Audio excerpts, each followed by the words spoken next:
I'm pleased now to have an opportunity to sit with three speakers who are going to join me on the couch here, I think, shortly. The first is Ulrich Hegerl, the President of the European Alliance Against Depression, who you met this morning.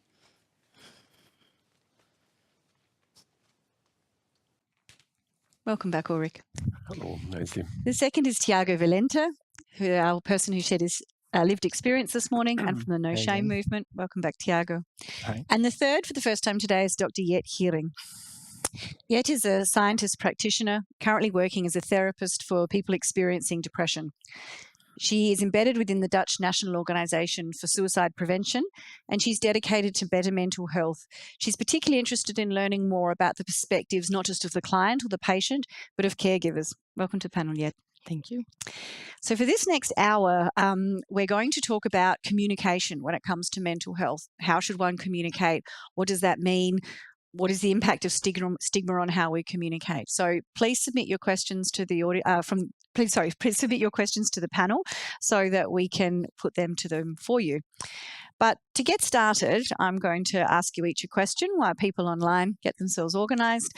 And so starting with you, Ulrich, I wanted to ask, there are many terms used when talking about mental health. People talk about burnout, as you mentioned this morning, about stress, about well-being, feeling depressed, a bit depressed, a depressive symptom, depression as a syndrome, and anxiety.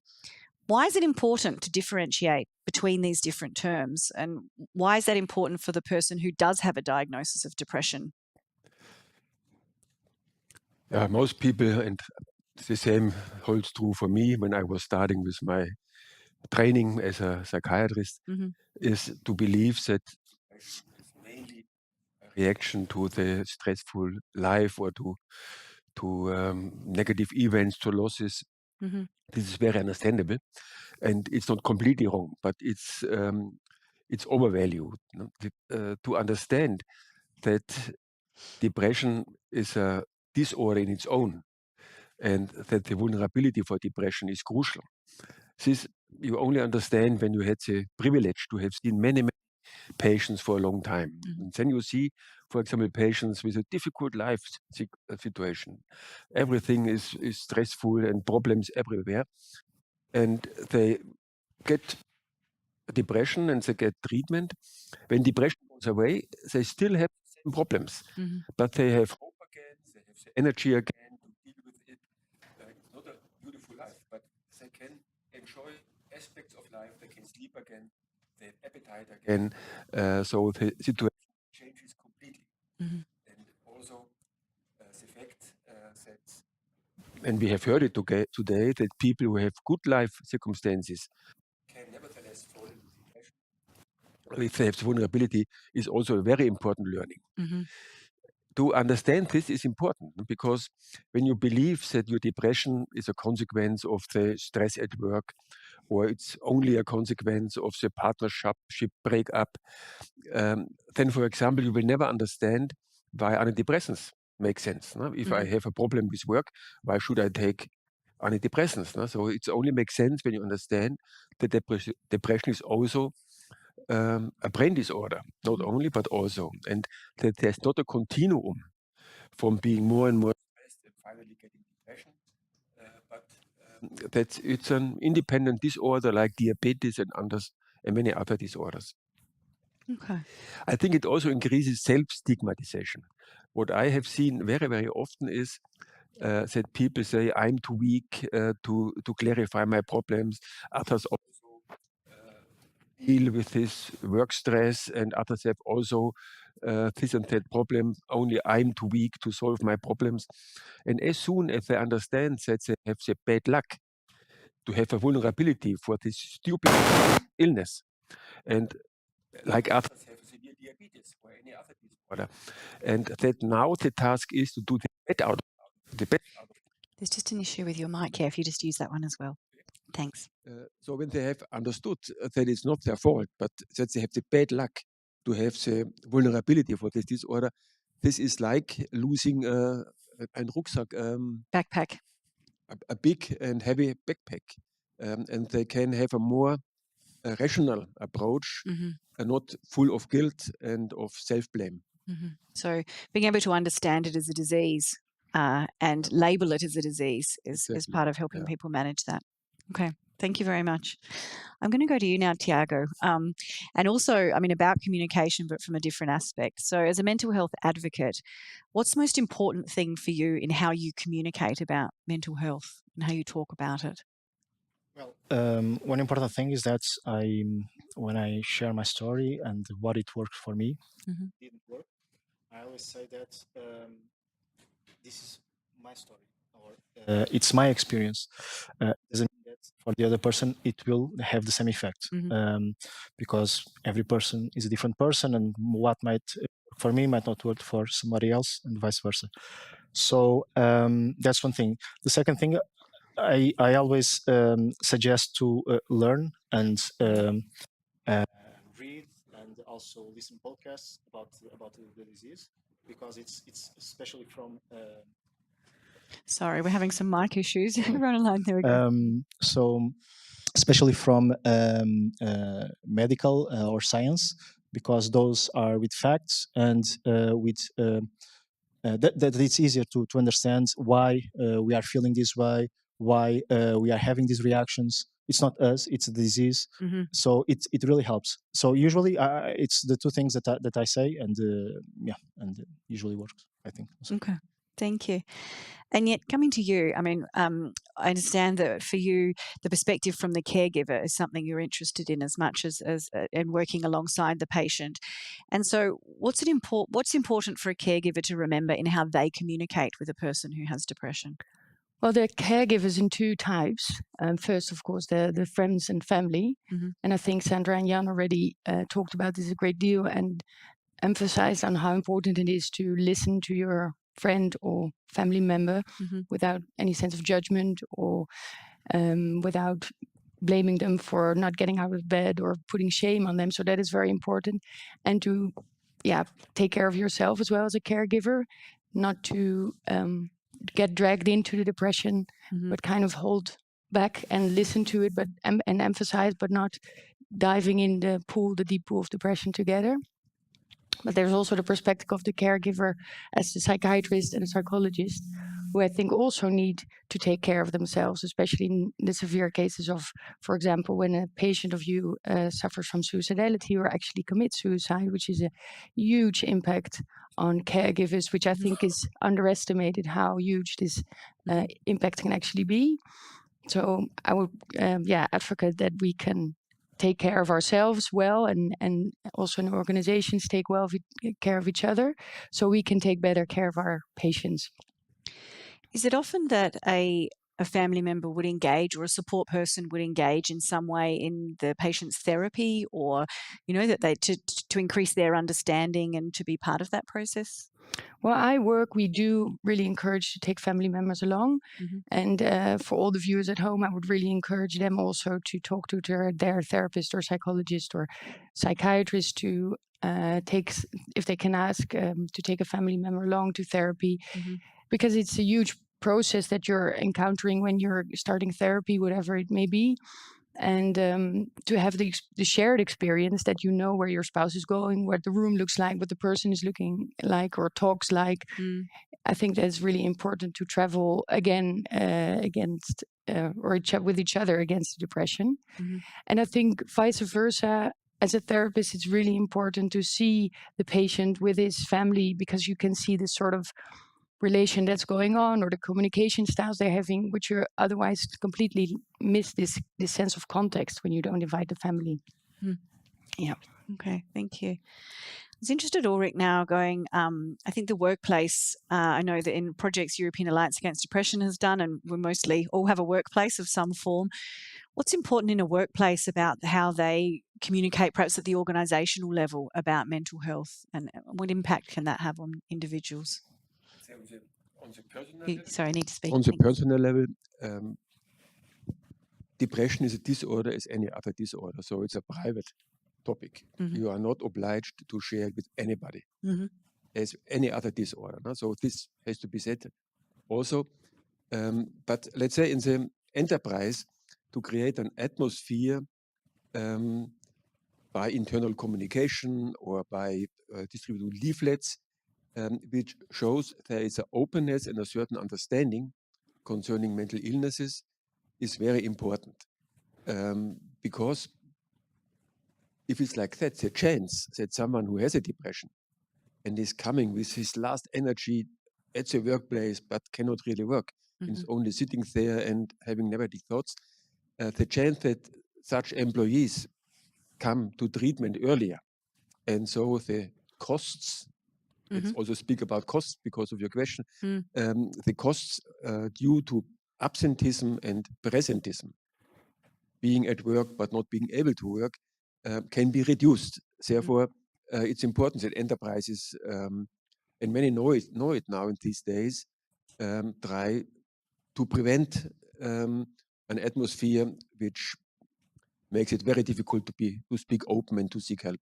In this context, when we are at the area of enterprises, it's not so much as often is believed that you can reduce the risk of getting depression by improving the atmosphere in the enterprise. I think here the expectation of a big effect are, I think, too big. But what is important is that someone who is responsible for personnel and he sees some person sitting crying before the laptop or not going to the mensa, to eat with the others, that he knows how to speak with this person and how to ask if there is some help necessary, or if this is only a private issue, or let's say a regional problem, mobbing or things like that, or whether it's something which needs professional help. I can share one quite important, let's say, trick, I have not a better word, how you can organize such a conversation. It's important to have two parts. So I invite the person, I tell the person, I saw you sitting very sad here, and I'm wondering if you need some help and what is going on. And you invite him to a quiet environment, of course. And then first you ask and ask and ask in order to get a feeling whether it's a disorder which is beyond what you can do, or whether it's only something which can be dealt by reorganizing work or things like that. And avoid to start immediately with giving advice or inducing hope and all these things. First, you have to know it's a disorder, or is it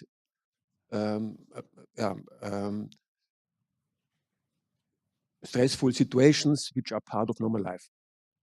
In case you come to the conclusion it's something which is beyond, let's say, a healthy behavior, it's probably a disorder, depression or something else, then the next step, of course, is to provide help and advice. And in this case, the most important is to try to promote that the person goes to the GP, to the psychiatrist, to the psychologist.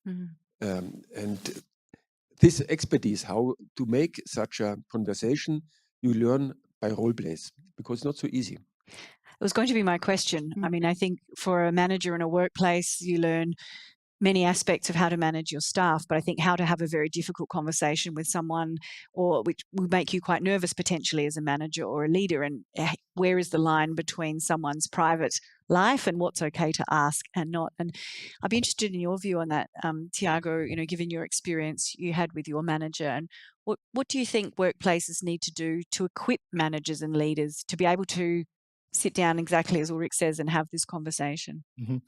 It's a very good point, and I think there is a fine line that separates actually that part that the professor was saying between the advice and the listening. I usually say that friends should be there to listen, but the advice, what the person should do or not should do, should come from professional help.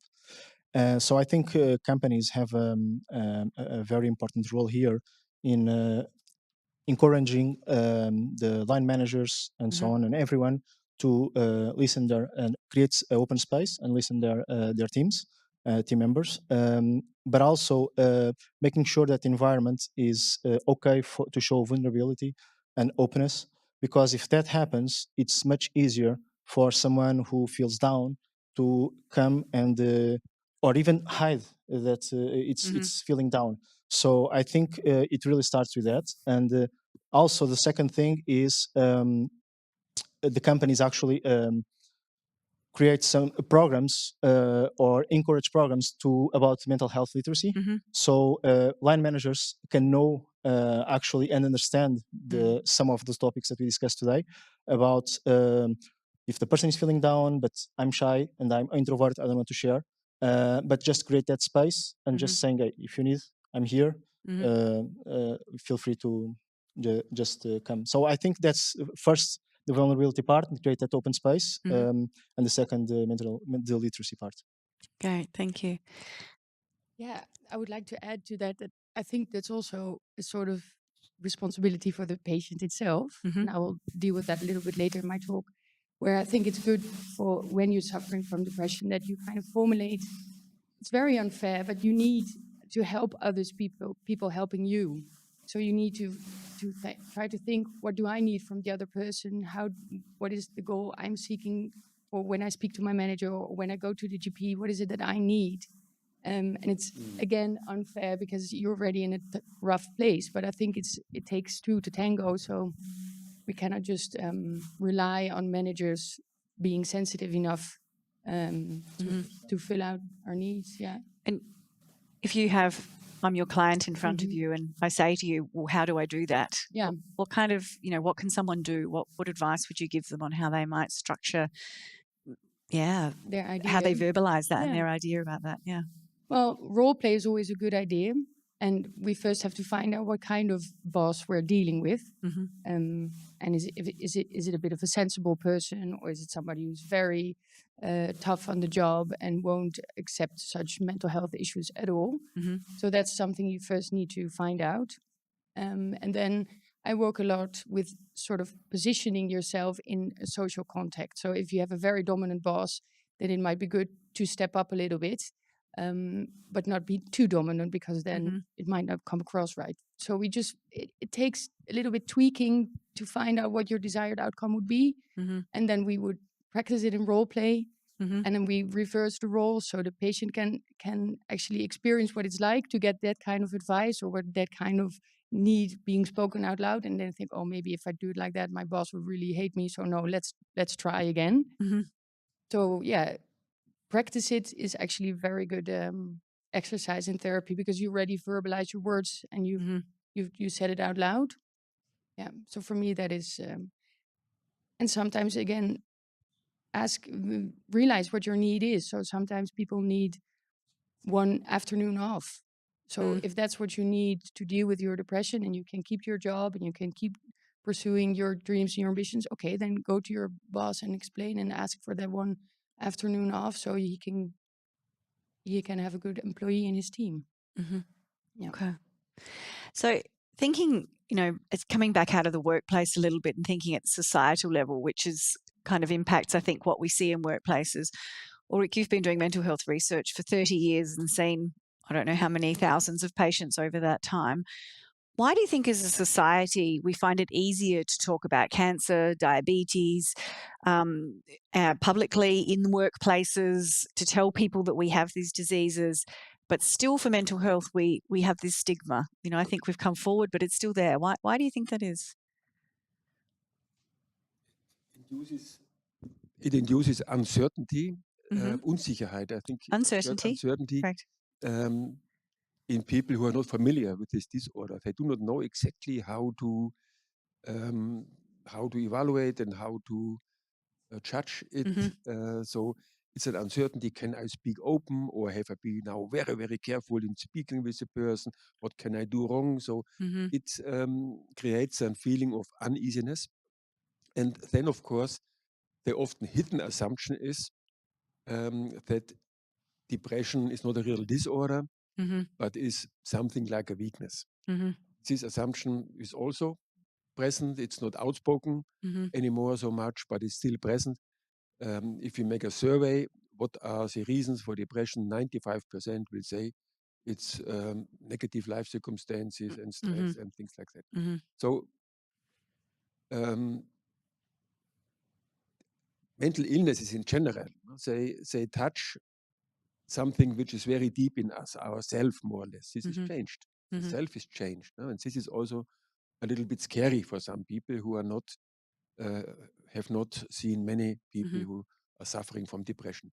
If you have seen many, it changes. You see, it's a disorder, as any other disorder. Okay. How then, and perhaps this question for you yet, in a world where we have social media and we have young people with a lot of access to social media, and it's very easy to, almost anyone can have a campaign about a topic or can spread a word about a topic which may not be factual, coming back to your point, Tiago. How do we address that? How do we make for positive communication about mental health that is factual and not feed the stigma and the the unfactual side? I think with social media, it has benefits and very bad sides, but coming first to the positive sides, I think having role models is very important, and they can spread the message about mental health very easily and reach out to young people. With the foundation, the Dutch National Suicide Prevention Foundation that I work with, we have adopted a study that is performed now in Australia called Chat Safe, which is actually a sort of program how adolescents and young adults can chat safely about their mental health issues. So I think these are very important things we have to learn about how we communicate well on social media.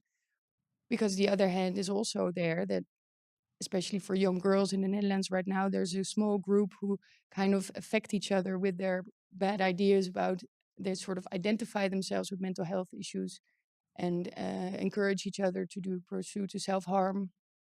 So that, of course, is the very bad side of mental health on social media. Yeah, but I think, as Ulrich said, also, it's important to realize that people are not crazy. Also, I think especially people might fear to ask the right questions because when it comes, for example, to suicidal thoughts, people, there's like this old idea that when you ask about it, it becomes worse, or you put an idea about it in someone's head, which has actually been proven many times that it's not. Which doesn't mean you necessarily have to talk about it every time, but opening up about such dark feelings can lighten the burden, which I think is important. Yeah. Thank you. Is there anything you wanted to add to that, Tiago? No, I totally agree. I think again, social media can have a very good role, but also it's very dangerous. I think it's important to understand also what is misinformation, and again, differentiating what are the right sources, and also reminding that what happened to that person might not happen to me, and vice versa. Because again, like I said before, in this case, especially when our patients sharing their experience, is just what it worked, and again, what it worked for me a couple of years ago. Eventually, if I have again, hopefully not, but if I have again, might not work. So it's a self-discovery. That's why actually therapy is very important, because you get to know yourself, what works, what doesn't work. So that's why I think social media is very good, podcasts, etc. But take it with a pinch of salt and try to check. Well, actually, test it and see if it works, doesn't work. Talk with the friends, family, and of course, medical help. Yeah, it's not a tool for self-diagnosis. Yeah, for sure.